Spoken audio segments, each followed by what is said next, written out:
You're listening to School Counseling Simplified, a podcast with easy-to-implement strategies for busy school counselors. Here's your host, Rachel Davis from Bright Futures Counseling. Do you ever have a kiddo pop into your office last minute and you need an activity to do quickly? Or do you ever wish you had access to hundreds of school counseling resources at your fingertips? Well, my Impact School Counselor membership is for you. Inside Impact, you get access to hundreds of resources sorted by topic, tier, season, or monthly lesson plans. Simply log on, find what you need, download it, and use it with your students right away. You also get access to our community where you can meet like-minded school counselors to troubleshoot tough cases, get inspired, and collaborate with your colleagues. Not only that, we also know how important it is to stay on top of your professional development. That's why we offer live quarterly trainings on hot topics that you need most. Impact is designed to make your counseling life easier.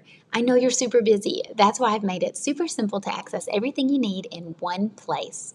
This way you can spend your time and energy doing what you love the most, helping kiddos. If you're looking for a one-stop shop for all of your counseling needs so you don't have to worry about searching on different sites, paying for things here and there, you can find everything you need on demand in one place in Impact. Head over to stressfreeschoolcounseling.com/impact to watch a sneak peek video behind the scenes of what all is included in the membership. Again, that's stressfreeschoolcounseling.com/impact to get started today. I can't wait to help you make an impact. Hey there, thank you for listening to another episode of School Counseling Simplified. So today I have on an amazing guest. I interview Khristen Massic. Now, Khristen is awesome because she's literally covered all of education, well, besides being a school counselor, but that doesn't mean we can't learn from her. But she has been a teacher, an instructional coach, an administrator, and is now working at the district level. But the reason I wanted to interview Khristen is because she is all about simplifying systems. Khristen is an efficiency and productivity expert, and I interview her today to talk about how school counselors can make the most out of their limited time in between students, and we learned some great scheduling and organization tips from Khristen as well. I think you're going to love this episode. I learned so much from her. She's amazing.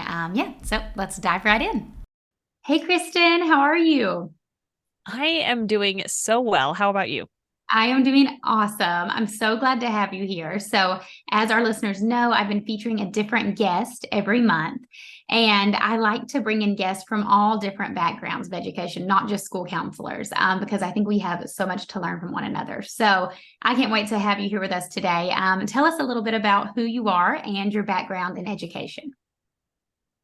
All right. I am in my 15th year of education, 10 years as a high school engineering teacher, and then 1 year as an instructional coach, 3 years as a middle school assistant principal, and then now I'm at the district office over like program management, but then I'm in curriculum. So a lot of different things on the side. So that's like what I do during the day. And then at night, or like my alter ego, is helping multiple prep teachers get more done during the school day so that they can leave at the end of their prep period, or I guess contract time, and they can spend time with their families. I love it. I love it. Yes. And so that's how I met you. We actually have the same podcast manager and editor, Sarah. She's amazing. Shout out to Sarah. But that she kind of was linking up a lot of different educators. And while my audience is not high school teachers, I was like, ooh, I'm hearing words like productivity, maximizing those small windows of time that we do have, and getting, home right at your contract hours so you can spend time doing what you love, hanging out with your friends, family, working out, whatever. So I heard those things. And I'm like, I have to have you on. And even though counselors don't have like a traditional prep period, it's almost a little more difficult because we just kind of have to, schedule it in ourselves because there's not like a prep period. But I know the counselors, my audience, at least, their heart is just like, I want to help as many kids as possible, see as many kids as possible. I'll even eat lunch with the kiddos, but I'm trying to help them understand that they'll get burnt out if they do that. So yes, I can't wait to chat with you. So we're going to chat all about productivity. So let's just get started, dive in right away. What would you say like your top 3 productivity tips are for educators? Okay. And I'm going to lean a little bit into your counselor realm since this is who you are speaking to. And when I was thinking about, okay, top 3 productivity tips, I have not been a counselor myself, but being an administrator gives me a little bit of an idea of you can be interrupted at any given moment. So you don't really have like you had mentioned, like the sacred, like prep planning period where no one's going to bother you. So my first thing is have some intention for each day. So what is, even if it's just one thing that you want to get done during the day, it eases like the pressure that you could put on yourself so that you can feel accomplished. Even if I get this one thing today, whether it's like data project or it's this one student that I need to check in with, like, what is the one thing that you would feel accomplished? So setting that intention at the beginning of the day so that you can make sure that that happens. Then the second one was know how long things take to do. So you probably have like a list of a million things. And when your breaks come, they're probably in spurts. And so if you have no idea how long something takes, then you could start down a road and you're trying to figure out, like, you want to get it done, but then you get interrupted, or you really only had like 15 minutes, but the task that you were wanting to do takes an hour. And so that can just really throw you off. So if you know how long things take, and if you don't know how long things take, time them so that you can know. And then when you do have a small amount of time or however, or a long amount of time, you know how many things or what you can plug in to that amount of time. And then my third one, oh, sorry. Yeah. So can I then just interject for a second before your third one? Yes, go right ahead. No, I love that. So listeners may know I have a course called Stress-Free School Counseling, and module 1's all about scheduling. And I talk about time audit. And I love though that you're saying if you don't know how long something takes, time it. Because you don't want to, I know I hate like getting interrupted in the middle of a task. So I would much rather do a 15-minute task or a 10-minute task if I know I have a small window, rather than get started on like a 40-minute task and have to stop midway through. So I just love that. I just wanted to interject and say I super love that. And you could even get as crazy, and we're going to talk about organization more in a bit, but you could even get as crazy as like color coding it and being like, these blue ones are like under 20-minute tasks. These are like over. And then you could literally plug them into like your Google Calendar or whatever that way.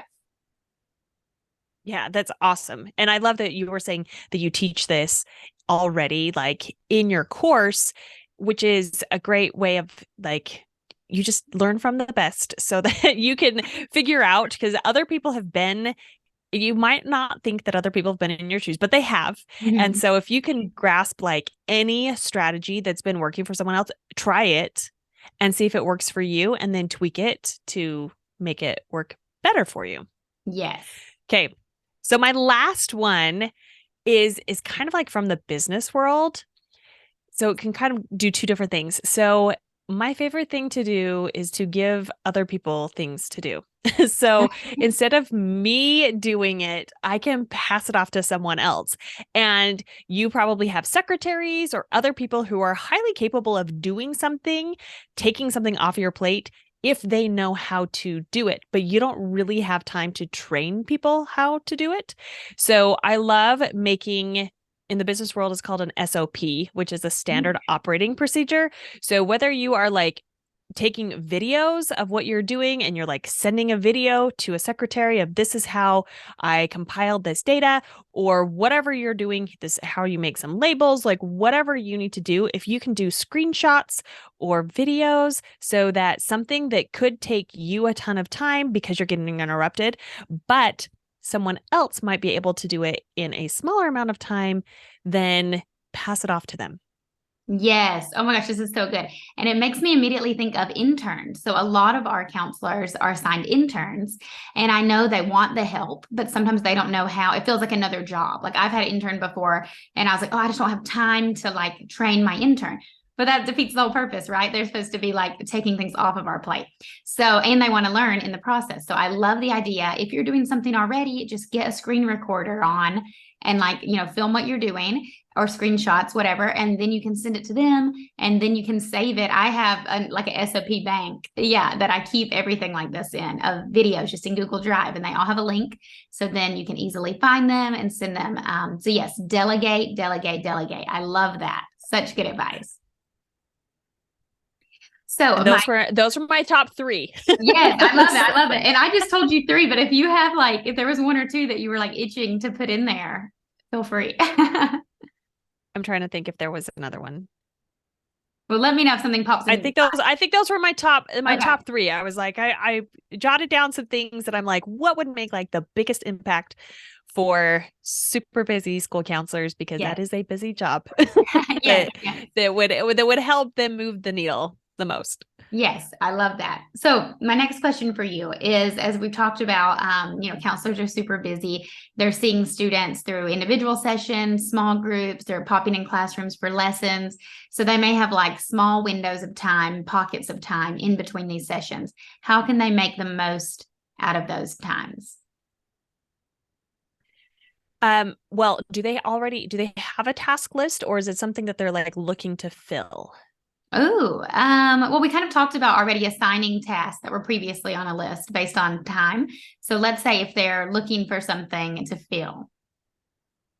So I would recommend, coming from my CTE background, is get into classes, like see what is like actually happening. And you can use it like twofold, because maybe there's a student that you're checking on in a class and you're wondering, why are they having conflicts with this teacher or this subject? It gives you a better like idea of what's going on. And I know like students are an open book and they'll tell you whatever their perception is, but sometimes it's nice to like pop in. And most teachers, especially, you would probably need to let your teachers know, like, hey, if we have a free moment, we're going to start popping into classes just to get the lay of the land. But I know with the secondary teachers too, we would really appreciate getting counselors in there, so that when you are working with students, when you're doing the more of like the career advising, that you have an idea of what our classes are. Mm-hmm. No, I love this so much. I totally agree. It makes me think of a few things that are happening here. So first off, you're pushing in. So you can even go in, if you have an individual student, you can do observation, like you're seeing how they're acting in the classroom, but you could also do like some push and support. I mean, you may want to mention this to the teacher, obviously, but if you're working, I'm thinking the elementary level, like behavior strategies or coping skills that a student's working on. If you just kind of pop in there and help them in the moment when they're having the crisis, this does two things. One, you're there in the moment instead of them coming to your office later and then you're talking about what previously happened. And two, you're modeling a strategy for the teacher. So maybe next time you don't even have to be there and the teacher can come in and step in based on what you did. The other thing is, I know sometimes teachers get frustrated because the counselor's office is like the magic wand and they're like, oh, this crisis happened in the classroom, or this is what I'm seeing in the classroom. But then when the kiddos with us, they're just like, so perfect. And we didn't see any behavior problems and we just had the most fun. So I think teachers really appreciate when we're in there seeing what's happening instead of, again, just like hearing about it after the fact. Well, I love your idea with the modeling.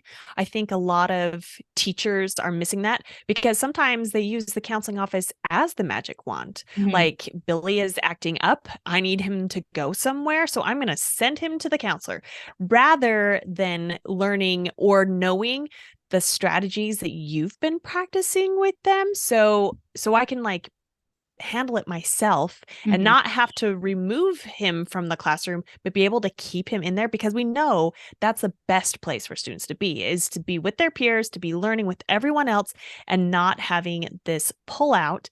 And so I loved what you were just saying about modeling to your teachers what you are doing. Yes. Yes. Oh, this is so good. That was great. Thank you.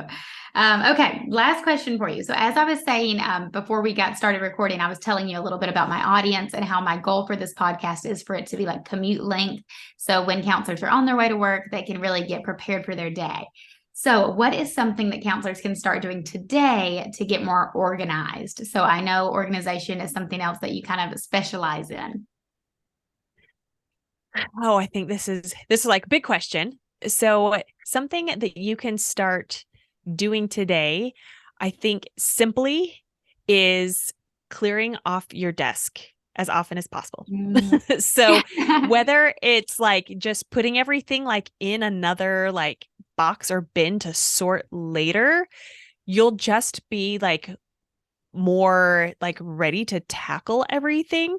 Then once you start figuring out like where things are like naturally falling, like, oh, I'm noticing that that paperwork is stacking up, then that's when you decide to create a system for that particular something because you have a need for it and because it keeps showing up.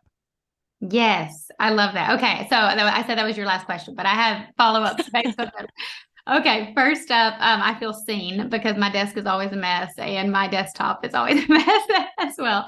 But I wanted to ask, speaking of desktop, what's like a digital organization strategy? Because I love that one for physical organization, but do you have like a digital organization strategy that you use? I am still like getting better, but I do like every school year has its own file folder on Google, and then I just like shove everything into it. And then if I'm like using Google Drive, I use an emoji so that one pops up to the top, and then I just dump everything in there so it's not like digitally like cluttering my mind, but I know that I can go there to find things. I've also started using, once again, I'm like on Google, our school's a Google school, our district is. And so I've started putting a lot of things on shared drives that I want that are shared with people so that they can access them rather than having to contact me to get the permission. So that it just makes things a lot more accessible. Yes, any of those little time-saving hacks definitely add up. I love it. And then you mentioned systems. You were like, once you have these things in a pile, you can notice where you need systems. So I do want to piggyback on that and ask about setting up systems. If you just have any like general recommendations when it comes to getting systems in place. Okay, so my favorite thing, so I studied a lot about lean manufacturing, and there's one concept, and it's called poke-yoke, and I'm probably not saying it right because it's in Japanese, but it's making something idiot-proof is the whole idea behind it. And so, like, when you're thinking about like maybe it's like your plug like into the wall, and so you can't do upside down, you can only do it the correct way. So systems wise, think about like, is there something that people can do, whether it's color coding? So you can find like all the students in this grade level are this color so that you can just like hurry and sort things.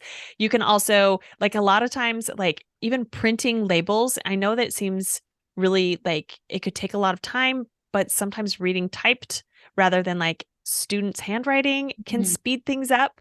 So it's that idea of what can you do to make it so simple that anyone can do it and that it makes it so that you can't do it wrong.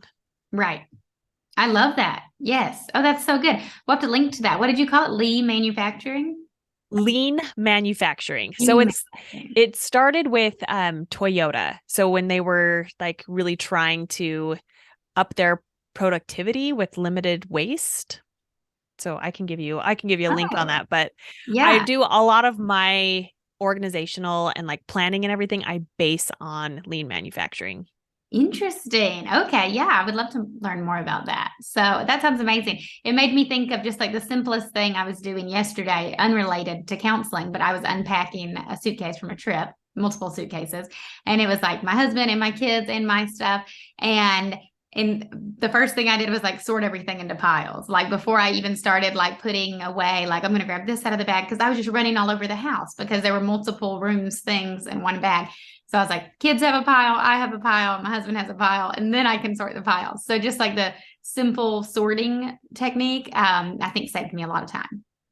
Yeah, and I do that with like folding my laundry. So I have like certain areas of my bed that are for different children, and there's like a specific order that I do it so that my kids can come in and they can like, oh, this is where all my shirts are, and they go in the shirt drawer. And it doesn't have to be like hyper organized. So like you could have a specific place where everything of that goes. It's like all related. So you at least know that you could go, depending on like how like organized or that you want to be, you could just have one location that you're looking for everything rather than everything.